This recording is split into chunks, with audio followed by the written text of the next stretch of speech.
하나님의 말씀대로 살아가기 시리즈 두 번째 말씀, 결단하고 행동하라라는 말씀의 제목으로 거룩하신 주의 말씀 전하겠습니다. 하나님의 말씀대로 살아가기 시리즈 두 번째, 결단하고 행동하라. 우리는 어제 열왕기하 9장 1절로 13절의 본문을 통하여서 하나님의 말씀대로 살아가는 그 살아가기 시리즈 첫 번째 시간, 바로 하나님의 음성을 들으라, 하나님의 음성을 듣는 것에 대한 말씀을 살펴보았습니다.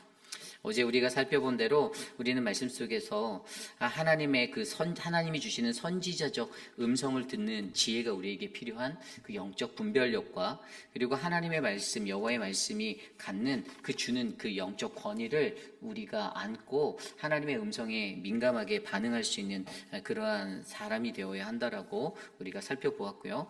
오늘 말씀을 통해서 우리는 하나님의 말씀대로 라는 이 시리즈의 삶 속에 우리가 어떻게 살 것인가, 바로 결단하고 행동하는 것에 대한 말씀을 오늘 말씀을 통해서 함께 묵상해 보려 합니다.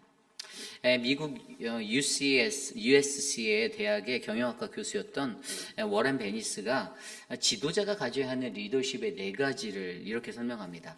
첫 번째는 이 가이딩 비전, Where are we going? 우리는 지금 어디로 가고 있나라는 우리 공동체를 이끄는 리더자가 이 공동체가 향하고 있는 그 방향성에 관한 가이딩 비전이 그에게 꼭 있어야 하고요. 두 번째는 이 패션, 열정이라고 하는 모든 일에 긍정적이고 적극적이고 또 낙관적인 그 영감을 가지고 인스피레이션, 옵티마이즈라는 이것을 가지고 끌고 나갈 수 있는 이 열정이 그에게 늘 있어야 된다. 그리고 세 번째는 인터그레티드라는 우리가 일상 속에서 진실하고 도덕성을 가지고 그다음에 온전함을 갖고 항상 그 안에서 성실하게 살아가고자 하는 가장 본이 되는 그 모습이 지도자에게 리더십으로 있어야 한다. 그리고 그가 마지막 네 번째로 요구하는 것은 바로 용기와 결단력이라는 이 거츠와 그다음에 디시즌, 우리가 결정해서 나가는, 무언가 위험을 무릅쓰고 도전하는 용기, 그리고 고난과 역경을 극복할 수 있는 어떤 과감한 결단력이 이 지도자들에게 리더십으로 요구되어진다라고 그가 말합니다. 세상에 살아가는 수많은 사람들도 이렇게 수많은 리더십의 요소 중에 결단력이라는 것을 가지고 살아요. 왜냐하면 이 땅을 살아가는 수많은 사람들이 무언가 결정하는 것을 잘하는 사람도 있지만 대부분의 많은 사람들은 이 결단 앞에서 주저할 때가 있고 머뭇거릴 때가 많기 때문입니다. 그리고 영국의 시인이었던 세무엘 존슨도 이런 말을 했는데요. 결단력이 없으면 실행할 수 없고 실행하지 않으면 성공할 수 없다. 말 그대로 어떤 것에 대해서 행동해서 성공이라는 것들을 보기 위해서는 항상 결단이라는 것들이 반드시 먼저 선행돼야만 우리는 그것을 행동할 수 있고 그 행동을 통해 성공을 경험할 수 있다는 이 인생의 논리처럼, 하나님의 사람으로서 우리가 이 땅에 살아갈 때에도 그리스도인이 가져야 하는 그 결단의 자리가 반드시 필요하다는 것입니다. 오늘은 그래서 오늘 말씀 열왕기하 9장 14절에서 26절의 말씀을 통해서 우리의 삶 속에서 우리에게 필요한 이 결단하고 행동하라, 하나님의 말씀대로 살아가기 위해 가장 중요한, 어제 말씀에 이어 하나님의 음성을 우리가 듣는 영적인 분별력과 또 그 주의 말씀의 권위, 그 음성의 권위를 우리가 안다라면 우리는 이제 그 음성을 듣고 나서 결단하고 행동하는 신앙으로 나아가는 이 믿음의 삶을 함께 살펴보려 합니다. 오늘 우리에게 주시는 귀한 말씀 안에서 하나님의 그 말씀이 주시는 귀한 결단과 행동의 삶이 저와 여러분 안에 일어나기를 간절히 축원합니다. 오늘 가장 먼저 첫 번째로 결단의 이 필요성, 결단하고 행동하라. 오늘 첫 번째로 하나님의 말씀의 성취를 위해 우리는 속히 결단해야 한다라는 것입니다. 하나님의 말씀의 성취를 위해 우리는 속히 결단하라. 오늘 말씀 14절을 들여다보면 이렇게 시작합니다. 이에 nim시의 손자 여호사밧의 아들 예후가 요람을 배반하였으니 곧 요람이 온 이스라엘과 더불어 아람의 왕 하사엘과 맞서서 길르앗 라못을 지키다가. 아멘. 자, 우리가 어제 말씀의 마지막 부분에서 살펴보았던 것은요, 군대 장관으로 모여 있었던 곳에 한 청년이 갔죠. 그죠? 근데 그 청년도 그냥 그에게 간 것이 아니라 어제 설명드린 대로 바로 선지자 엘리사가 그에게 하나님의 말씀을 전했고, 그 말씀을 들은 선지자 중에 제자였던 이 한 청년도 자신의 어떤 선택적인 부분에서 자신이 그 말씀을 전하기로 결단하고 바로 그에게 나아갔던 그 청년이었습니다. 그리고 그렇게 결단하여서 나갔던 청년을 통해서 그가 어제 말씀에서 예후에게 하나님의 전한 그 말씀을 그에게 선포하고, 그때 그것에 대해서 그 말씀을 받은 예후가 바로 자신의 함께 있었던 또 다른 군대 장관 친구들에게 그에게 들었던 말씀, 그가 나에게 기름 부어 나를 왕으로 삼을 것이다라는 이 말씀이 선포되자 그 친구들이 자신의 겉옷을 벗어 그에게 축하의 퍼포먼스를 하는 그 장면을 우리가 보았습니다.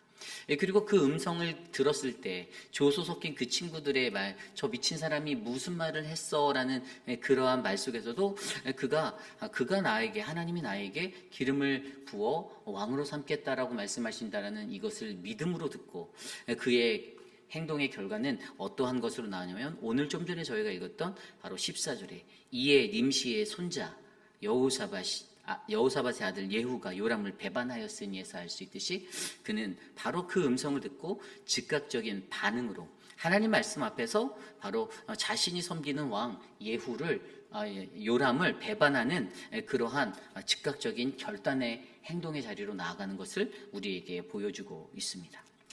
여러분, 오늘 말씀에서 우리가 보는 대로 여러분, 예후라는 이 군대 장관이 요람이라는 북이스라엘의 9번째 왕, 좀 더 정확히 말하면 오므리 왕조의 마지막 왕이었던 그를 배반하는 것이 결코 쉬운 일은 아니었을 것입니다. 우리가 속히 말해서 이것을 쿠데타라고 말하죠. 항명을 일으키는 거예요. 이것은 그 군대 장관의 입장에서는 자신의 목숨을 거는 그런 반역의 행위였습니다. 그런데 오늘 그의 삶은요, 하나님의 말씀이 그에게 임하였을 때 하나님 앞에서 즉각적인 이해라고 표시된 것처럼 즉각적으로 하나님의 말씀 앞에서 반응을 하며 나아가고 있다는 것이죠. 여러분, 그렇습니다. 무언가 우리가 하나님의 음성을 들었을 때 우리가 그 하나님의 말씀 앞에서 속히 결단하는 이 모습이 굉장히 중요함을 여러분들의 신앙의 삶에 기억하시길 바랍니다. 여러분, 많은 사람들이요, 신앙생활을 할 때요, 하나님의 그 말씀 앞에서도 머뭇거리고 결단을 못할 때가 있습니다. 어떠한 사람을 통해서 들려지는 그 권면의 말들, 예를 들어 이런 것들이 있겠죠. 단기 선교 같이 갑시다라고 누군가가 권했을 때, 또 우리 교회에서 이런 봉사를 함께 해보지 않겠습니까? 이런 자리에서 함께 좀 섬겨주시지 않을래요라고 했을 때, 저는 아직 깜냥이 안 돼요. 전 아직 때가 아니에요. 전 아직 이르러요. 나중에 할게요. 다음에 하겠습니다. 단기 선교요? 지금은 여유가 없으니 다음에 갈게요. 그러나 여러분, 우리가 한 가지 분명히 기억하셔야 되는 것은요, 하나님의 믿음의 신앙생활에서 죄송하지만 다음이라는 것은 없을 수가 있다는 것을 기억하시기 바랍니다. 여러분, 제가 오늘 목회를 하며 이곳에 서 있을 때도요, 저라는 이 목회자로서의 한 사람, 제 안에 갖고 있는 한 가지 분명한 사명이 있는데, 저는 오늘이 마지막이다라고 생각하고 살고 있습니다. 오늘이 마지막이 될 수 있다라는 거예요. 제가 오늘 저녁에 잠을 들어서 내일 아침에 제가 눈을 뜰 수 없는 상황이 제게 올 수 있다라는 늘 그런 마음을 가지고 잠자리에 듭니다. 하나님이 부르시면 하나님께 가야 되잖아요. 그래서 오늘 내가 최선을 다해서 내게 주어진 하나님의 몸된 교회, 또 우리의 공동체를 내가 섬기지 못하면 이것은 하나님께 후회가 되는 게 아니라 하나님이 세우신 저의 인생에 관한 저 개인의 후회가 되는 인생이 될 거를 알기 때문에 저는 오늘 하루를 마지막처럼 살아가야지라는 생각으로 달려가고 있습니다. 근데 물론 여러분들께 오늘 하루를 과부하해서 200%, 300%로 살아주세요는 아니지만, 정말로 중요한 것은요, 복음의 사명을 감당한 하나님 말씀 앞에 선 그러한 사명자라면, 여러분, 복음의 사명은 바로 오늘이다라는 이 생각을 가지시고 오늘 하루를 임하시길 바랍니다. 그리고 그것을 이루기 위해서 여러분, 우리가 속히 결단하고 나아갈 때 여러분, 그것을 통해 하나님은 무엇을 이루십니까? 하나님은요, 하나님의 말씀이 성취되어지는 그 역사를 우리들에게 보여주시고 우리들에게 나타내 주십니다. 내가 그저 뭐 빠르게 행동하고 그러한 것이 아니라, 더디게 움직이고 뭐 이런 것이 아니라, 여러분, 우리의 그 속히 행하는 이 결단력을 통해서 우리는 우리의 삶 가운데 하나님이 뿌리신 그 하나님의 말씀의 성취를 이 땅 가운데 나타낼 수 있는 그러한 믿음의 사람이 될 줄 믿습니다. 오늘 말씀을 좀 더 깊숙이 들여다보면 예후가 어떻게 행동합니까? 오늘 말씀 15절에 보면요, 예후가 친구들에게 이 자리를 맡깁니다. 비밀을 유지해달라고 부탁해요. 아람 왕 하사엘과 더불어 싸울 때에 아람 사람에게 부상당한 것을 치료하려 하여 이스라엘로 돌아왔던 때라 예후가 이르되 너희 뜻에 합당하거든 한 사람이라도 이 성에서 도망하여 이스라엘에 알리러 가지 못하게 하라. 자, 이게 무슨 말입니까? 우선 시기적으로 봤을 때, 그때가 오늘 그가 즉각적으로 반응하는 그때는요, 북이스라엘의 9번째 왕이었던 요람이 아람 왕 하사엘과 전쟁, 어떤 다툼이 있었는데, 그곳에서 그가 부상을 당해서 자기의 몸을 치료하려고 이스라엘이라는 곳으로 돌아왔다는 거예요. 많은 사람들이 이스라엘 하면 그냥 이스라엘하고 똑같다고 생각하는데, 여러분, 다릅니다. 여러분, 이스라엘이라는 것은요, 사무엘상 29장에서도 사울과 블레셋이 대치했던, 포진하였던 전투의 장소였고요. 그리고 길보아 전투에서 사울과 요나단이 전사한 장소가 바로 그곳입니다. 사무엘하 4장에 나오는 거죠. 그리고 아합이 빼앗은 나봇의 포도원이 있었던 장소가 이스라엘이에요. 그러니까 여러분들이 신학적으로 이것을 이해할 때 이스라엘이라고 하니까 이게 이스라엘인가라고 착각하실 수 있는데, 다르다라는 것들을 기억하셔야 돼요. 이건 하나의 지명입니다. 정확히 지리적으로 말씀드리면 이게 이사갈 지파의 한 성읍이었거든요. 그래서 이 성읍의 이름이 이스라엘, 이것을 풀어서 얘기하면 하나님께서 씨를 뿌리신다라는 뜻을 가지고 있어요. 그래서 저는 이 이스라엘이라는 성경적인 지명을 생각하면 어떤 생각이 나냐면, 하나님께서 씨를 뿌리시는 것, 그러니까 어떠한 피해 흘림이 있으면 반드시 그곳에서 하나님의 씨 뿌림의 회복의 역사도 있었던, 그 보복의 역사도, 심판의 역사도 같이 있었던. 그래서 나봇의 포도원에서 피를 흘리게 했던 아합 왕의 그 죄악이 어떻게 해요? 하나님의 엘리야를 통해 선포된 바로 이곳에 그대로 다시 보복되어져서 이세벨과 그 가문이 이곳에서 멸절당하고 그들의 시체가 던져져서 개들에게 먹잇거리가 되겠다라는 하나님의 명령의 성취로 제가 이해하고, 그래서 그 말씀 안에서 이 이스라엘이라는 지명은 결국 하나님께서 뿌리신 씨, 그것이 그대로 회복되어져서 성취되어지는 은혜의 장소라고 저는 이해하고 있습니다. 어쨌든 오늘 이스라엘이라는 이곳에서 오늘 그 요람의 왕이요, 자신의 부상당한 육체를 회복하고자 쉬고 있었어요. 그리고 그가 이제 그 하나님의 말씀을 이제 예후가 받았을 때 자신과 함께 있었던 군대 장관, 자신을 환영해주며 셀러브레이트 하던, 그리고 왕이다, 예후가 왕이다라고 외쳤던 그 친구들에게 지금 우리가 여기서 있었던 이 일들이 다른 데 새나가지 않게 이 동네의 성읍 사람들이 그것들을 알아채서 이 왕에게 전달하지 못하도록 너희가 여기를 사수해줘. 내가 병거를 타고 빨리 달려갈게라고 자신의 친구들에게 이곳을 맡기고 비밀 유지를 부탁하고, 그리고 16절의 말씀대로 예후가 병거를 타고 이스라엘로 쏜살같이 달려가는 장면이 나옵니다. 그리고 여러분, 예후가 행동했던 이러한 행동력이 무엇을 나타내냐면, 아까 설명드린 대로 결국에 예후의 이런 모습을 통해서 하나님께서 선포하신 아합 가문의 심판이 시작되고 성취되는 장면이 시작되는 것이었어요. 결국에 하나님의 말씀의 성취를 위해서 열왕기상 21장에서 엘리야에게 임한 말씀으로 그들에게 뭐라고 말씀하셨습니까? 아까 제가 설명드린 대로 엘리야가 아합 왕에게 가서 하나님의 말씀을 듣고 가서 말했잖아요. 내가 죽이고 또 빼앗았느냐? 나봇의 포도원에 관한 이야기죠. 그리고 개들이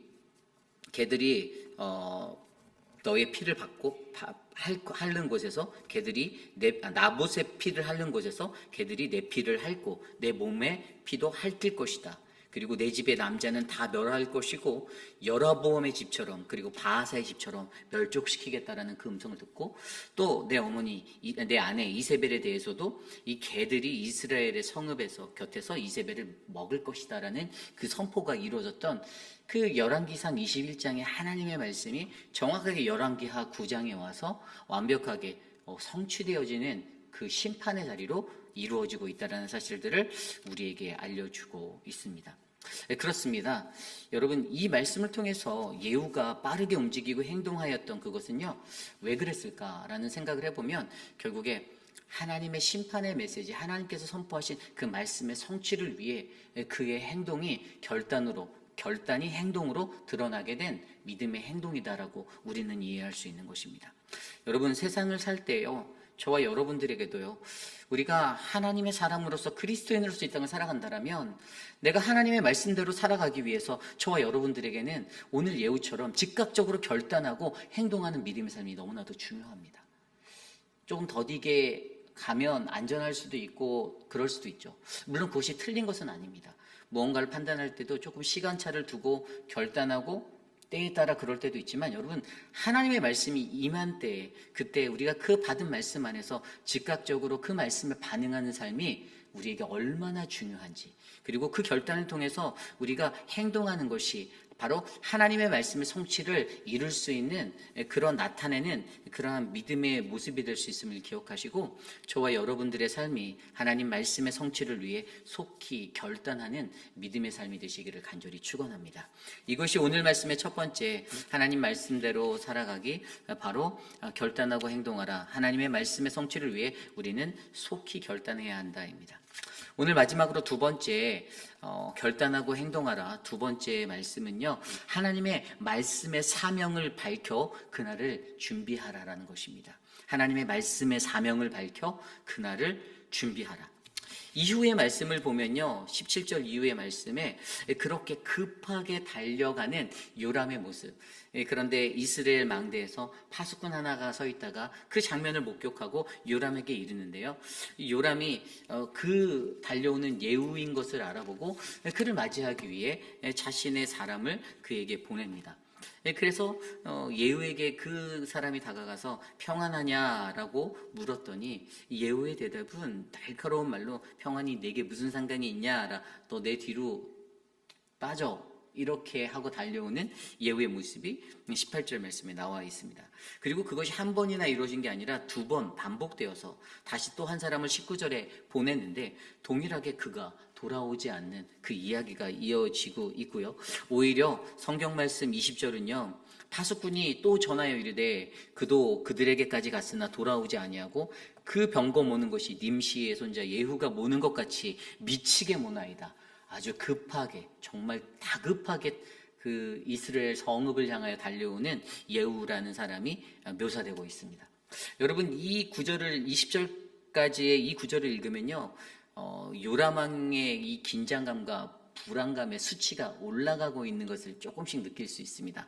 그런데 더욱더 중요한 한 가지가 보이는데 그것이 바로 21절 이후의 말씀. 이 요람이 그에게 이르되 메우라 하매 그의 병거를 메운지라. 이스라엘 왕 요람과 유다 왕 아하시야가 각기 그의 병거를 타고 가서 예후를 맞을세 이스라엘 사람 나봇의 토지에서 만나매. 22절입니다. 요람이 예후를 보고 이르되 예후야 평안하냐 하니 대답하되 내 어머니 이세벨의 음행과 술수가 이렇게 많으니 어찌 평안이 있으랴 하더라. 아멘. 여러분, 이 말씀에서 우리가 한 가지 느낄 수 있는 것은요, 이 긴장을 조금 올라가고 불안도 상승하는 것 같은데 그때까지 요람 왕은 설마 예후가 나를 배반할까라는 이러한 반전의 것들은 기대하지 못한 것 같아요. 뭔가 걱정이 되고 왜 돌아오지 않지? 무슨 일이 있나라고 염려는 했을 것 같은데 급하게 자신과 함께 있었던 남유다의 왕 아하시아와 함께 병거를 타고 예후 앞에 달려갔을 때, 그리고 그들이 만난 장소가 정확하게 나봇의 토지에서 만난 그 장소, 하나님께서 예고하신 하나님의 피해 보복이 다시 죄인들, 악인들에게 돌아갈 그 땅의 터전에서 바로 요람을 마주하게 되었을 때 오히려 예후의 대답은 너희 어머니로부터 이루어진 그 이세벨의 악행이 이렇게 넘쳐나는데 너 같으면 평안하겠니라는 전혀 예기치 못한 그러한 말을 듣게 되었을 때 아마 이 요람의 마음 가운데는 크나큰 무너짐과 당황함이 넘쳤을 것입니다. 그래서 요람이 손을 돌이키며 도망하며 아하시아 왕에게 반역이 일어났어, 도망쳐야 돼라고 외치며 도망하는데 예후가 힘을 당하여 24절의 말씀대로 활을 당겨 요람의 두 팔 사이에 쏘니 화살이 그의 염통을 꿰뚫고 나오매 그가 병거 가운데 엎드러졌다라고 기록하고 있습니다. 그렇습니다. 여기에서 우리가 한 가지 느낄 수 있는 한 가지는요. 오늘 요람의 죽음을 바라보며 저는 전혀 대비하지 못한 요람의 죽음이 눈앞에 보입니다. 무언가 무방비 상태에서 갑작스럽게 죽음을 맞이할 수밖에 없었던 그의 운명. 그런데 왜 그럴까라는 것을 생각하다 보니 이러한 악인들의 삶에 제 눈에 그려지는 거예요. 여러분, 하나님을 믿는 거룩한 성자들, 성인들의 삶들과 악인들의 삶의 가장 분명한 차이는요, 믿음의 사람들은 그날을 예비하는, 그날에 관한 준비된 삶이 우리들에게 있다는 것이에요. 그런데 악한 자들의 삶에는요, 그날을 향한 준비됨이 없는 거예요. 이해하십니까? 악한 이들은 자신의 죽음을 맞이하는 이 마지막 순간에 죽음도 예기치 못할 정도로 그러한 준비되지 못한 삶이 그들의 삶에 늘 펼쳐지고, 오늘 이 순간, 오늘 내가 누리는 이 권세, 나의 평화, 나의 평안, 이것들이 자신의 인생의 전부라고 느끼고 만끽하고 살아간다는 것입니다. 그러나 하나님을 믿는 믿음의 백성들, 저와 여러분들은요, 우리는 늘 그날을 위해 준비된, 그날을 위해 살아가는 그 믿음의 한 사람, 우리에게 다시 오실 재림의 그리스도를 만날 그날을 향하여 우리는 믿음으로 살아가는 믿음의 족속들임을 기억하여 주시기를 부탁드립니다. 우리가 잘 알고 있는 마태복음 25장에 예수님의 재림의 비유를 나타낸 바로 열처녀의 비유가 있습니다. 신랑을 맞이하는 그 천국의 그 기쁨의 날을 맞이하는 신랑과 혼인잔치를 맞이하려는 그 여인들의 모습. 그런데 성경 말씀은 5 여인은 슬기로운 여인이고 5 여인은 어리석은 미련한 여인이다라고 설명하고 있습니다. 그리고 그들의 미련함이 무엇 때문에, 그들이 왜 누구는 슬기롭고 누구는 어리석은 장가가 구별되는 그 장면을 들여다보면 한 가지 중요한 포인트는 그들에게 기름이 예비되어져 있나, 기름이 준비되어져 있나, 이 있나 없나의 차이로 인해 5명은 슬기로운 처자가 되고 5명은 미련하고 어리석은 여인이 된다라는 것. 여러분, 슬기로운 처녀는요, 자기가 준비한 이 등불과 함께 그 등불을 태울 수 있는 이 기름도 함께 예비된 믿음의 사람들이었다라는 것입니다. 그래서 다시 한번 고민해 보면 도대체 이 기름이 무엇일까? 그리스도께서 우리들을 맞이하러 오실 때 이 땅에 살아가는 저와 여러분들에게도 우리의 신랑 되신 그분을 기다리며 믿음의 백성들이 이 기름을 잘 준비해서 그때 불현듯이 찾아올 그때를 놓치면 안 되는데, 과연 우리가 그것이 무엇일까? 시편 119편 105절 말씀에는 주의 말씀은 내 발의 등이요 내 길의 빛이니이다 라고 우리에게 말씀하여 주십니다. 하나님의 말씀, 그 진리의 등을 가진 믿음의 성도들이 우리의 삶 속에서 하나님의 말씀을 받아 그 말씀을 밝히 비춰 우리의 주님을 기다리는 인생, 저는 그러한 인생이 바로 저와 여러분 우리의 인생이 되기를 기도드립니다. 우리 인간에게 하나님의 말씀의 사명을 밝히는 것, 모든 그리스도인들에게 이것이 얼마나 중요한지 아십니까? 여러분들을 통해서 하나님의 말씀이 이 세상, 어두운 세상을 밝히는 여러분들의 가정을, 우리들의 교회 공동체를 밝히 비추는 그러한 주님의 은혜의 초소가 되기를 간절히 기도합니다. 그렇게 하나님의 말씀을 받아 준비하고 또 준비하고 그렇게 준비된 인생이 되셔서 여러분, 우리에게 주시는 하나님의 말씀대로 살아가는, 그래서 결단하고 행동함으로 말미암아 바로 하나님의 말씀의 그 비춤으로 인하여서 우리가 주님 오시는 그날을 예비함으로 기다리는 거룩하고 복된 믿음의 성도가 되시기를 간절히 축원드립니다. 이러한 말씀 안에서 저와 여러분들 오늘 하루도 승리하고 살아가는 아름다운 인생 되시기를 간절히 기도드리겠습니다. 말씀을 정리합니다. 우리는 오늘 말씀을 통하여서 바로 하나님의 말씀대로 살아가라. 우리에게 두 번째로 어제 말씀이에요. 결단하고 행동하는 것이 얼마나 중요한지 살펴보았습니다. 여러분, 결단하는 게 어렵습니다. 저도 마찬가지고요. 아마 여러분들도 그럴 것입니다. 무언가 결단한다라는 것. 여러분, 결단이라는 영어 단어가 decision이잖아요. 저는 여러분들이 무언가를 하나님의 성령의 말씀 안에서 잘 결단하는 그런 디시전 메이커가 되시기를 원합니다. 이 디시전이라는 영어 단어를 보면요, 이 앞에 D라는 이 단어가 아래로, 멀리라는 의미예요. 그리고 이 시즌에 나오는 디시전 할 때 이 CIS라는 이 단어가 자르다, 라는 의미가 있어요. 이게 어떠한 의미로 쓰여지면, 그래서 decision이라는 단어는요, 어떤 것에 하나를 선택해서 결정하는 그것을 이루기 위해 나머지 것들은 다 잘라내야 하는 거예요. 잘라내는 거. 굉장히 중요한 겁니다. 그래서 결단이 어려운 거예요. 내가 이것을 다 가지려고, 다 붙잡으려고 하면 하나의 선택이라는 이 결단하는 것이 망설이게 되고 머뭇거리게 되는 거예요. 그런데 여러분, 우리들의 결단은 단 한 가지예요. 무엇이죠? 저와 여러분, 우리 모두는 하나님을 믿는 백성으로 그리스도 안에서 오직 그리스도를 향한 이 십자가를 향한 결단에 서기만 하면 모든 것이 해결되는 거예요. 그런데 사실 우리들이 이 원리를 너무나도 알면서도 늘 우리는 그리스도인으로서 주 예수 그리스도를 위해서 우리의 나머지 모든 것들을 버리고 주님만을 선택하는 이 결단으로 살면 만사 형통할 수 있는데, 사실 이것들을 알면서도 그 결단을 너무나도 머뭇거리고 망설인다는 것입니다. 여러분, 저와 여러분의 삶에 하나님 말씀대로 살아가기 위해서 결단하고 행동하는 이 아름다운 결단력, 주의 십자가를 향하여 그리스도를 향하여 나머지의 것들은 다 버리고 주님만 따라 살아가는 그 은혜로운 삶이 펼쳐지시기를 간절히 축원합니다.